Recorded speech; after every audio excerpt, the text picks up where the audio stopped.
RFI. Mondial Sport sur RFI. Éric Chorin. Mesdames, messieurs, bonsoir. L'actualité sportive en une demi-heure chrono, c'est Mondial Sport. Au menu ce soir, le football ont été endeuillés ces derniers mois par les disparitions brutales de jeunes footballeurs, a priori en bonne santé, à l'origine de ces accidents cardiaques, des malformations non détectées.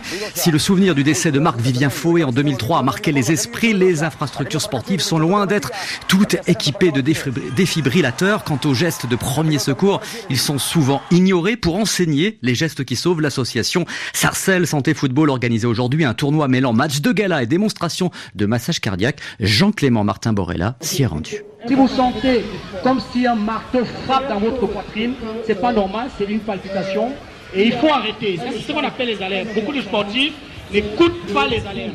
Au centre sportif Nelson Mandela de Sarcelles, le docteur urgentiste Armand Gemkap sensibilise le public aux gestes de premier secours. Des gestes utiles car chaque année, entre 1000 et 1500 sportifs sont victimes d'arrêt cardiaque. Des accidents dus principalement à un manque d'attention des athlètes et à un déficit de connaissances au sein de la population. Armand Gemkap. C'est souvent l'ignorance qui tue, l'ignorance des signes d'alerte. Beaucoup de sportifs ne savent pas que les signes d'alerte existent et parfois quand ils le savent, ils ne savent pas écouter ces alertes-là. Je suis encore surpris que beaucoup de personnes, notamment dans le grand public, passent à côté des défibrillateurs cardiaques sans savoir l'utiliser. Pourtant, leur utilisation est très simple. Il suffit de le décrocher, il suffit de l'ouvrir. Il y a une voix qui vous dit ce qu'il faut faire et il faut juste appliquer. Afin de concerner le public le plus large possible, l'association Sarcelles Santé Football a convié d'anciennes stars du ballon rond à disputer un match de gala. L'affiche du jour, France-Cameroun. Le champion du monde 98, Lilian Thuram, tient d'ailleurs à soutenir un combat qu'il connaît bien. Il faut sensibiliser les parents, disant qu'effectivement des accidents peuvent survenir lorsqu'on fait du sport et donc il faut faire très attention. Moi-même, j'ai dû arrêter de jouer au foot parce qu'on m'a détecté un problème au cœur.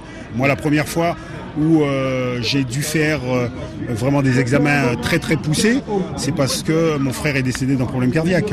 Et j'avais 21 ou 22 ans. Les derniers événements tragiques qui ont frappé les centres de formation du Havre, de Guingamp ou encore de Tours ont réveillé les politiques locales. Le député du Val d'Oise, François Pupponi, fait dorénavant de la lutte contre les malaises cardiaques un enjeu de santé publique. On est en train de travailler pour essayer de mettre des défibrillateurs partout, de faire de la prévention. Donc allez, parce que c'est vrai que c'était des problématiques qui ne concernaient pas trop les centres de formation.